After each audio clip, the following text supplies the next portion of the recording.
Hey, man. Hey man, what's up? Oh, just getting together again. Going to put something out for the folks. So, Heck yeah. what have you been working on? Well, I'm working on some personal stuff, trying to get because I had some issues with my right hand, so I'm trying to get my dexterity back to where it was. And I got to do the. You asked me to do a bio Yeah. for our Patreon people, and I did Professor Grieve, which is one of the more. I think he's a very interesting character that you came up with, and especially with the how he disfigures himself to be perfect. Um, but So you said you were working before we hit record. You said you yeah, were working on his voice. So, yeah, so I'm you're working trying to on. give me an. Oh Go yeah, well, ahead. it's. I started out doing Mark Hamill's Joker, um, but I'm like, no. So I kind of started because I'm a big Vincent Price fan. So I started. I was watching House on Haunted Hill, and so I'm like, wait a minute. That I mean, Vincent Price is the king of horror. Um, so maybe if I can kind of blend the two, Yeah. and sorry, my eyes itching. Um, and sorry, folks out there. We're doing video now, and yes, I do have the looks for radio. So, but so yeah, I'm working on that, and of course, I think Tammy thinks my wife thinks I'm crazy because I'll be in here by myself, talking to myself, trying to get the voice right. Um, Right. but yeah, hopefully, I can get it down to where I can slide into it like I can with Otto and all those guys. Um, Yeah. So if so to say something there is, obviously this is another who the hell is episode, yes, right? yes, And so I asked you, I said, well, who would you want to do? And you said Professor Grieve. Now, for whatever reason, you like Professor Grieve a lot, and he's only been in three stories, and I say yeah, three. In one story is where we first when we're first right, right, introduced to right. him. It's there. It's just there at the end, Yep, and we don't even tell who he is. We just describe him, and it's in Who's Afraid of Big Bad Death, right. and where the guy keeps getting killed over and over and over. But what we find out is that his purpose, he could not be killed by Hmm. the evil darkness in Nevermore Hollows because he was supposed to save that child from being dragged into the woods by Professor Professor Grieve. Green, or as he put it, this guy whose face looked like a jack o' lantern. That's So right. So we didn't, at that point, that was just all I had of Professor Grieve. And so then I wrote another story of him where he took the liberty of taking Rory and Stevie, yeah, don't mess with the boys. right? And And but I think you know serial killers and people like that are very interesting to me. Um, yeah. and I think Professor Grieve is he has qualities um, that make him very aloof, but also very basic. So it's interesting that he can go from because he is highly educated, very well-to-do type person, but then he can get down to where he's very basic and caveman like. Um, so yeah, I and trying to prey on what he considers weaker people, Hmm. but with the boys, he found out ain't happening. Um, Right. you So know, with that, talking about who the hell is, right? So yep, you're already getting into that, you're getting into some of his traits. right. So why did I create Professor Grieve, and how is he evolving when you and I are speaking about him? So Professor Grieve obviously was a professor, and he Mm, is an elitist, yep, right? Now, like I have a lot of teachers in my sphere. You're married to a teacher. yep, My in-laws are teachers, and but and they're great people, right? yep, But at a certain level, I also know a lot of professors. At a uh huh, certain level, they become elite. Now I'm painting with a broad brush, right? Right. There's professors out there that have changed people's lives for the good, Yeah. but there's a certain level where you become, you know, in certain cases, professors can become very elitist because they think they're the smartest person in the room. A lot of your professors, especially in your higher education, like your Harvards and stuff like that, they are atheists. And what Yeah. I mean by atheist, let's define atheism, because I get asked this a lot. Now, obviously, our fans are pretty savvy when it Yeah. comes to this. So this is for the folks who are maybe not Uh-oh. so savvy that come across us. You know, atheism is a belief in nothing. It's Right. very nihilistic. There is no God, there is no devil, there's no spiritual world. It's just we're born, we suffer, and we become worm dirt, Yep. right? Well, that's who Professor Grieve is. He doesn't believe in anything. So what makes him a unique character in Nevermore Hollows is that all of our other bad guys are aligned willfully and openly with darkness. They Yeah. accept the darkness. They accept that there's a good versus evil happening. Now, some of them may not believe in God and the devil, but they believe in good versus evil. Right. Not Professor Grieve. No. He is his own God. Yes. He believes he is perfect and has tried to Yes. make himself so. Well, and in a defiant way, because when he's had people, as we've mentioned, if you read the one story where I go a little bit deeper with him, he doesn't like it when people go, "Oh, humanity is created in God's image." Well, he doesn't believe that anyway, but Right. he's so offended by that that he says, "I have a better idea of what beauty is. It's Yep. whatever I choose it to be," and he Exactly. carves his face, and And files his teeth, so which, carving your yes. face is one thing, but when you file your teeth to a point, that, Yes, but he wants to have that one, his actual appearance will cause horrendous fear. that's right. But then you also put him in a tuxedo type suit. He's very Right. elegant. Um, and also he likes tradition and in the fact that he has acquired the actual supposed actual knife that Jack the Ripper used, when he created all his mayhem. Um, so yeah, there's a lot of things going on with the prof, and but just from the three stories, I just have this sense that he believes that his victims should be thrilled that he chose them to be to be part of his world, Yeah, and but he also uh, thrives off of the fear that and but even with the boys as they fought back, he started telling them exactly what he's going to do to them and how he's going to yeah, do it, yeah. and He's to he's build one of fear. those types of people that cannot understand that people don't want to worship him, even though he doesn't believe in a god or a devil. A lot of your atheistic people become their own god, Yep. and I know that because I used to be an atheist for many years. Yep. You and I have talked about that offline, Mhm.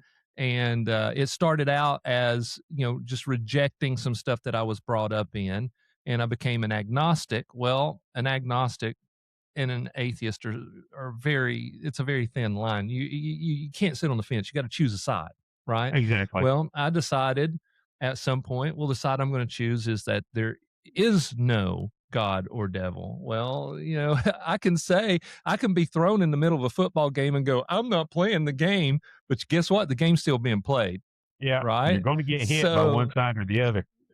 that's right. So, as things happened in my life and some supernatural and spiritual things, we've talked about the supernatural Yeah. things that have happened to me in my whole life. I got to a point where I'm like, what? Wait a minute. I have had these supernatural experiences my whole life. how does that fit my atheistic world? It didn't. So I had to accept something. I had to accept, okay, Yeah. I can't be an atheist and not believe and know for a fact that I've had supernatural experiences. So I was being disingenuous to myself.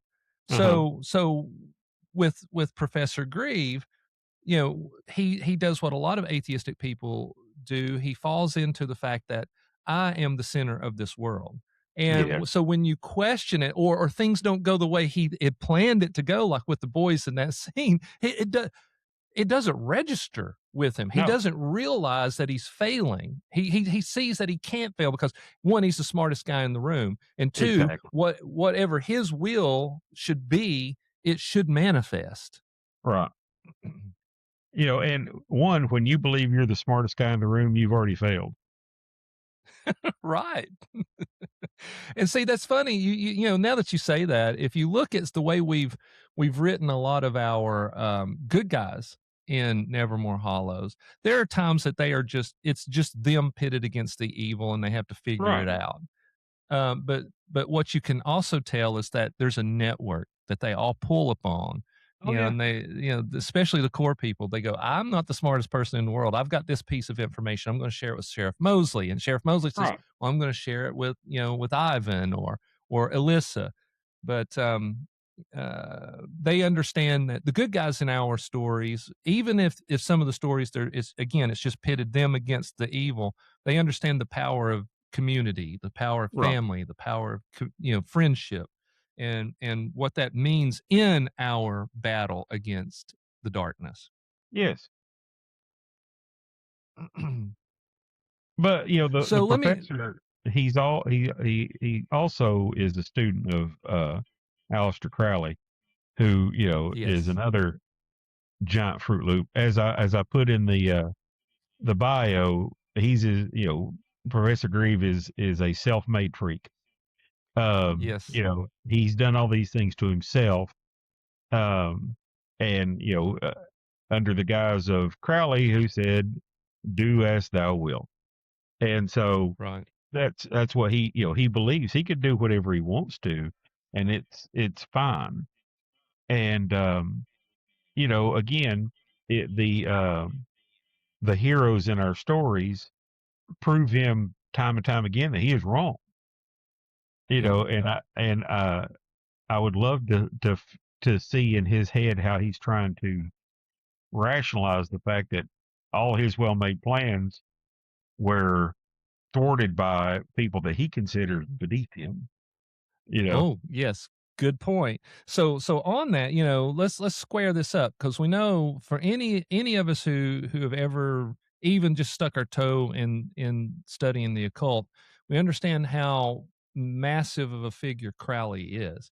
yes, Now, Crowley did believe in good versus evil, and he rejected it. But if you yep, look at his form of belief system that he was creating, it literally was centered around him.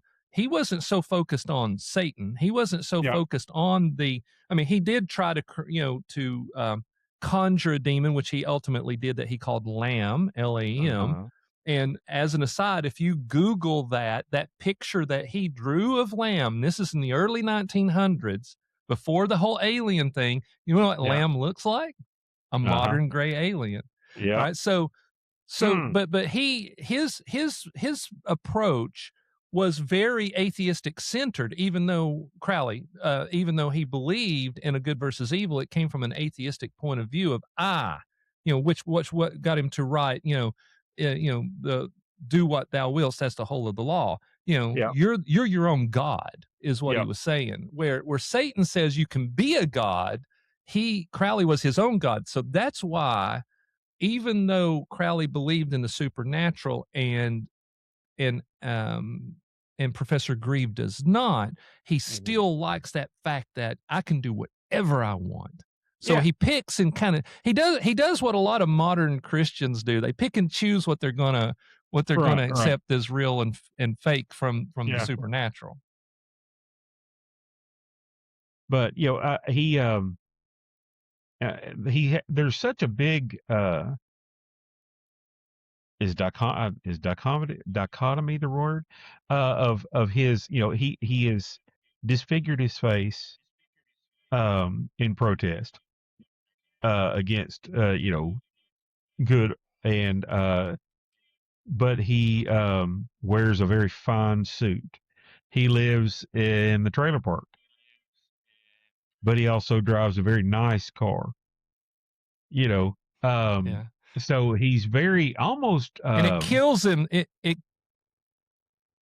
go It for it. kills him that he's living in the trailer park, by the way. It Yeah, kills him, right? Because yeah. but he's again, he compartmentalizes that this is a temporary thing. So anyway, go ahead. Go ahead. Well, he's very Two Face like in that there's this and that. There's such a big difference in between the sides of his personality, and you know um, because of that in the bio, I put that he's a foodie and he likes very expensive and exotic foods.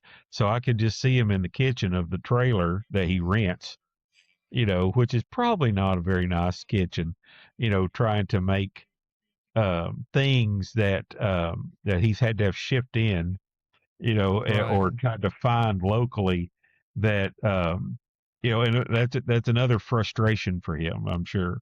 Um, and Yeah. and the people in Nevermore, like, you know, I don't know who this dude is, but who keeps ordering this weird crap, Um, Right. and he's got, I'm sure, he also turns heads with the car, um, and just how he is. And I'm sure the people in the trailer park um, are quite interested in. I When I was thinking about that, I like, the Brousseau sisters probably would find him quite attractive, and I'm sure, Yes, they would. yeah, Yeah. and I'm sure he doesn't like that at all. No. So it's that would be an interesting thing of them always trying to bring him stuff. You know, we made some extra whatever. Would you like that? And him just like, very And it's something he would never eat. Yeah, right, right? right. Because of his elitist attitude. Yeah. Yeah. His But just kind of, you know, but I think that's funny. And of course, um, I'm sure Granny Dingo knows everything about him. And right. Yeah, because Granny Dingo she's a lot of information there in her head that we've not tapped yet. right. Um, so let's talk. We keep talking about his image. So he when he kept hearing people go, "Well, we're made in God's image," and he decided, "Nope, I will create my own image, Yep. and I will carve people up whom I feel might represent." The best qualities of God's image, like Exactly. the boys or something like that. I will Uh-huh. carve them up. Why do you think he chose the whole jack-o'-lantern scheme? Well, jack-o'-lanterns were originally made to ward off spirits. And they have become um, almost a jovial thing now. Halloween, it's like, oh, the happy jack-o'-lantern. There's jack-o'-lanterns everywhere. Um, but I think he likes to invoke fear. He likes for his subjects to be um, terrified of him.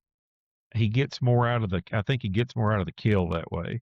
And so, Mhm, also, if we were made in God's image, he's going to go the completely opposite of that. And so he chose, you know, to disfigure himself in such a way that, it's almost like, flipping the bird to God. yeah, Look at what I did. Um, yeah, it and but also wonder, how does he? I never thought about it until just now. How does he actually function? Does he wear some kind of disguise? He's got to be have to go out. yeah, Even if you can get things delivered, he's got to, is he a onceler that just, you just see an arm to come out of the door, and, you know, cause, I don't think I never really see him doing DoorDash. Um, in Right, Nevermore, I just don't see him eating fried catfish or chicken. But right. so he's got to be able to get out and do things. So I didn't think about that until just now. How does he pull that off with the face? So does he wear a mask? Does he have, one of those expensive latex masks so he just kind of looks normal? Um, to- Or, or or, or, you know what? He is such a defiant character, such the center of his own world, such a god that he just does it proudly. yeah, yeah, you know, Yeah. that's a thought. But then, so I think, I don't know. I guess maybe, I don't know. That's something we might have to look into, because then when he does stuff, they'll just, especially with the boys, they can describe what he looks like, and it's not like he Yeah. can say it ain't me. So, yeah, I don't know. That's weird. I didn't, like I said, I should have thought about it, but I didn't think about that until just now. Well, Um, so that's something that, I would be curious to know for the listeners. What do you think? How do you think, does he hide himself? And does he stay squirreled away and segregated in his yeah, trailer in Nevermore Hollows until the urge builds up that he wants to kill again, or right. mar somebody's visage, or does he move around town boldly? Now, this is a good point where we can say this. We put up character bios in Patreon. We do one a Yes, month, yes. right? We pick a Mhm. good character, bad character, you name it, whatever, and you have been helping write those. You've been taking doing the lion's share of work on writing those recently. And the one for Professor Greaves, your bios keep getting better and better and better. And I really love some of the things that you did Oh, in okay. fleshing out Professor Grieve. So Right. for those of you who are listening, one, tell us what you think. How does Professor Grieve Oh, move yeah, about yeah, town, yeah. or does he? Number two, if you're so inclined and you would like to help support the show, become a Patreon member and you get access to our dossiers. And they're on. You'll hear, or you'll get to read, because these are Right. something we put up. It's not us speaking it or recorded. It's you can read the dossier. So Yep. we've got them for Isaac White, Winona Crow, Sheriff Mosley, and we've got it for Granny Dingo. And Yeah. now Professor Grieve will be going up this weekend. And so just, there's three different levels there to Mhm. support us. And all levels, once you support us, you get access to the dossier. So You be also get thinking about doing access to that. some other cool stuff. I mean, Yes. we have we have a secret show that, Yep. that our Patreon members get, and you get artwork, you get, all kinds of stuff. So there's some swag, involved, and then some more entertainment, Right. that comes your way. And so we try very hard for our Patreon people, and we're very thankful for them, because they're awesome folks. And when we get to meet them, it's even better, Yep. and we have met a couple, and they're awesome, and we have a super fan, and she's pretty cool. So, it's fun. And I've really enjoyed doing the dossiers, because it makes me think, and Yep. I get to step out of the stuff that I'm dealing with, and figure out who these people are. And I can have fun with it. Um, and because, like I said, you create such interesting characters, it's fun to play around in the sandbox that you've given me. Well, Um, I'm glad that you're having fun with it, because we've talked about how you know the characters so well, you know the world so well. So why not let you continue to flesh out some of these characters and stuff? So I'll tell you. So one of the things I thought was funny here is you said. So how we do it, for those of you who not looked at our Patreon and look at the dossiers, it's you just log on and you go to the dossier part, and it'll say name, age, race, gender, occupation, special skills, physical traits and special training and in first paranormal. Like, it's just a bunch of stuff of like, what if you were building a file on somebody, what would be the most important stuff you'd need to know, whether they're good and on your Uh-huh. side or evil. But what I love about yours is you put under occupation this time, you put academic, comma, psychopathic killer. You know, that's his job.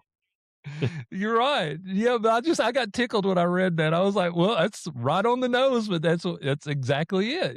You're categorizing what this guy is in the Nevermore Hollows universe. So let's do this. So he's an elitist, atheist. He doesn't like his image. He doesn't like any reference to good or evil, especially God. Right. Being an elitist, he's going to be, I am better than everybody, which we've touched on. But Uh-huh. so what we're going to find out in future stories is that because he's an elitist and he's probably a eugenicist, he believes that certain people are just born lesser than the Uh-huh. others, and so he's really into euthanasia. He hates kids, obviously. Very much. A lot of atheists I've known, not all. Again, I'm painting with a broad brush because um, I used to hang out with some occultists and witches and warlocks and all that, self-proclaimed, and all that played a role in me going, I don't want to be part of this lifestyle, Yeah. which helped me redefine what I needed to believe in. But anyway, so he hates kids. A lot of your atheists do hate children and Right. are pro eugenics. So I mean, he embraces all that new agey kind of concept of only the few the few intelligent should have rule over all the rest. And he's probably into the whole Georgia Guidestones things of there should only be 500 Oh, million yeah. people on the earth, Yeah. because you can control 500 million more people than you can the supposed billions that are on the earth Right. today. Now, you brought up his Jack the Ripper affection, okay? Mhm. And we've hinted that maybe not that is his favorite blade is the one that Jack the Ripper used. Right. So we'll just go ahead and say it right now. It is. He has found Jack the Ripper's blade, and I've got a story kind of in the back of my mind of how we know that for sure that That's that is cool. Jack the Ripper's blade, but you and I need to flesh that out before I write it. Right. But so obviously he loves how Jack the Ripper just you know his techniques and the way he taunts and the constabulary of the time. Right. And um he thinks he's the smartest guy in the world. What Uh-huh. else do we need to tell the folks about our Professor Grieve? Well, it's I also put down that it's possibility that the blade is haunted. Now, Um, that was something when you put in that, I went, hell yeah. Cause I yeah. hadn't considered that. I was like, dude, so I've got this story idea, Chris. I haven't run it by you yet. I've got this series of stories that I want to tell where there's a collector of um there's two groups. One group is trying to collect all these things and take them out of the hands of the evil people, and then the evil Okay. people are trying to collect them. Whether it be Jack the Ripper's blade, whatever it is. It's almost like that old short-lived Friday the 13th Oh, TV show. Yeah. yeah, TV Yeah. Yeah. show. I mean, there's been variations of that theme for 150 years or more, Right. where people are trying to collect, occult items or cursed items. But I was thinking in Nevermore Hollows, maybe there's a couple of, you know, a couple of groups that are competing to try to get those. One to keep it out of the hands of evil, and one because they're That'd be trying to get them. cool. Now that gets me to a character I haven't had a chance to throw at you, and I know we're talking about Grieve, and we'll come back and wrap Grieve up in a That's minute. cool. But I've got this new character that I've been working on, just trying to flesh him out. But it dovetails into what we're talking about now. I've got this character that I want to set in the 1950s, Okay. and he's kind of like a Nevermore Hollows Indiana Jones. Okay. Okay, cool, And cool. what he does is he travels the world and gets in all these adventures and he collects these occult items. And I think I'm going to call him, unless we can come up with something better, Hank Rubicon. Ooh, And I like it. so he, yeah, so what we have to figure out now is, one of the things that we love to do is we love to take, we try to be original as possible, but every now and then when we can't be as original as possible, we try to go, okay, how can we take a story, because there's nothing new under the sun, how can we Right. take a story that's been told and put some redneck whimsy or Oh, white trash cool. whimsy and some redneck gothic to it, and how can we change it? So be thinking about, what would Hank Rubicon look like? What's that character look like as he's traveling the world and getting in all these adventures and gathering up these occult items? Is he a good guy? Is he a bad guy? I see him as a good guy. Yeah, I see him as a good guy, and as soon as you said that he's in the 50s, I almost see him now like he's one of the guys that the boys visit, Yes, because you he's know, older now, and they love right, hearing his stories. Yes, and he's got a cabin somewhere, and they bring him whatever, I'm sure that they might volunteer to bring him groceries or something just yeah. in exchange for stories of Hank Rubicon and Yeah. how, And funny, it's funny you should say that, that's because cool. literally how I realized in my mind, I said, without having the character fully fleshed out, the boys will be coming to him, and these will be told in first person by Hank Rubicon. So, that'll Yeah. be fun. Yeah. That'll be fun. Yeah, that's cool. I even see I told you when I first started listening and drew all the character sketches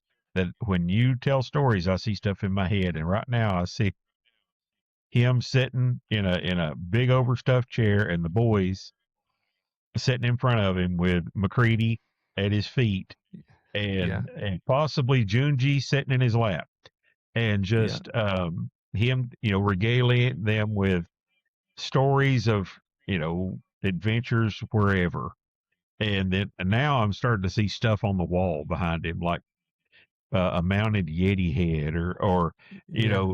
something, and it's just stuff, you know. Right. And well, it was like our buddy James. I told you when I first walked into James' house, it's like walking into Indiana Jones's office. That's Yep. and so yeah, that'd be cool. Um, yeah, that's man, that's a great idea. I love it. That's another Yeah. layer. So, That's cool. yep. So be thinking about how we can, so already what you've said is great. So be thinking about, what does the character look like? Does he have any type of ethnicity? And how would that if there was some sort of ethnicity, how would that stop him or limit him or cause him to navigate the world in 1950s? Things like Oh, that. wow. Yeah. Wow. So Yeah. so so let's turn it back to Professor Grieve and wrap it up. Yes, sir. So Professor Grieve is currently, as far as I can remember, and this is my ADHD brain working. Yep. You know how it is as a creative. Sometimes you create so many things with so many layers. You go, oh wait, I forgot that I drew that thing, or I or Right, I right. wrote that song, or right. So, but at the moment, as far as I can remember, he is the only evil person in Nevermore Hollows. He's the big baddie that Uh-huh. doesn't believe, that isn't aligned with anything supernatural. You know what? I just thought of something. Yeah. Just to throw it out there to you, Yeah. because he doesn't believe in evil. Right. Yeah. What what if Psycho Juju shows up at his house one night? What would that look like? Right. Just for a visit. Just Yeah. for, just kind of let's see. Um a friendly discussion uh between two somewhat like-minded individuals. Yeah. Like they So, almost sat down for a meal. yeah.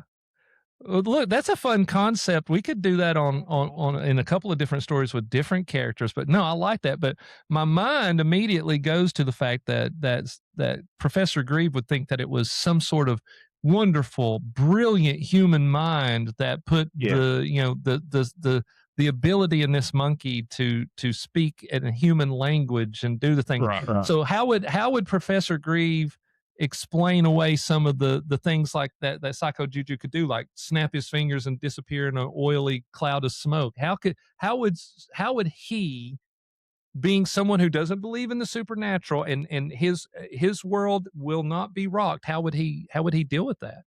Well, I'm sure he would deal with it like that.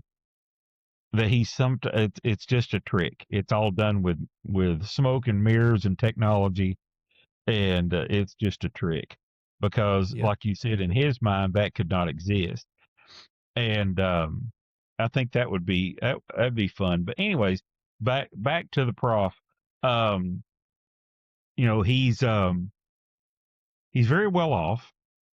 He doesn't have to worry about money, so he can work on his um, plans for Nevermore Hollows without being inhibited by he can't afford it right now. Um, Right. I and would and take over the world if I just had money. yeah, darn it. But then I put that something out there, and you said you liked it. Is that he has a um, horrible fear of cats, Yep. and cats, ha- house cats are the Yeah. only cats that have slitted pupils. And Okay. I read this. I read this rather recently. It's only been about a year ago, and I went, "No, they're not." And I started looking at big cats. You know what? They don't have slitted pupils. Um, Interesting. and the theory behind that is that Yeah. because they have slitted pupils, they can see into the other world. They can see evil. They can Yeah. and certain traits that our little household predators have, and they are predators. Um, Yes. or like if they sit with their back towards you, they're protecting you. Um, Interesting. and it's a human thing. It's very, very human thing that we take this thing that is deadly. I mean, house cats are, and one of our buddies, um, Justin over at Cryptids of Corn hates cats because he said they can destroy everything that's in an ecosystem because they'll just eat it. Or if it's a house cat, they'll just kill it. Just it's in them to kill. But we Just to bring have them into fun. yeah, but we bring them into our homes and think they're cute, you know. Yeah. And there's a small cat. I forget where it is. It's one of the smallest breeds of actual cat. Um, and it is the most prolific hunter on the face of the earth with a 60% kill rate. And I mean they're tiny. They're the size of a maybe a 2 or 3 month old kitten. That's when they're grown. But these things are vicious, and they're these tiny little things. So I think when I wrote that, as soon as I wrote that, I went because our friend Junji, who is the sentient cat, um, is he can see evil, and you know uh he hangs out with our heroes a lot. So I almost had like when the if it's a story where he's about to do something that can cause a lot of harm, Yeah. and then he looks outside and his trailer is completely surrounded by cats, Okay. and Interesting. Junji is sitting on the front porch of his trailer and starts talking, Right. So, and yeah. and puts the professor back in his place. And again, he's terrified. And also that cats are very mystical in a lot of um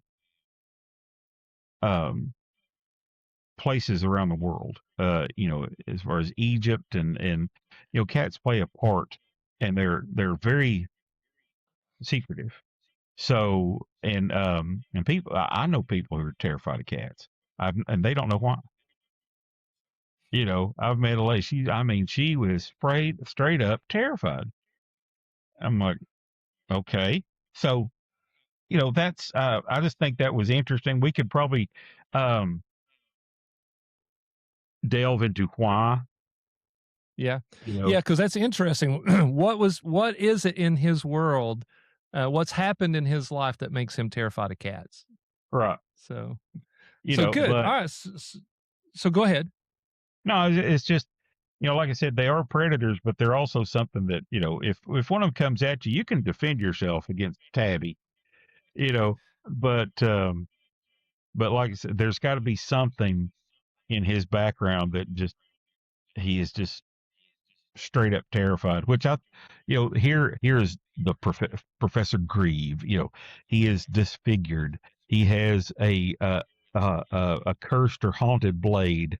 He is a predator himself, and who will do as he will and go and kill wherever he wants to kill, and then an 8-pound tabby cat and can put him in his place.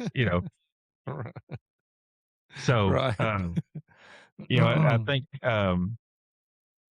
so. Almost, it's like he either goes out of his way to avoid them, or and that could be another trait. Like if he's stalking someone and a black cat crosses his path, he's like, nope, not tonight. Yeah. And everything's shut Interesting, down. yeah.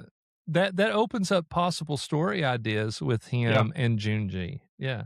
Maybe he and Junji it could evolve that he and Junji are mortal enemies. Yes. Yeah. Yes. You know, I like. We need to do more with Junji. I like Junji. I Yeah, like. I got some more Junji stuff coming up. I just got to find the time to write them, and which gets us to a wrap up point. Yeah, Yes, sir. because today is going to be a writing day. I've Oh, finished cool.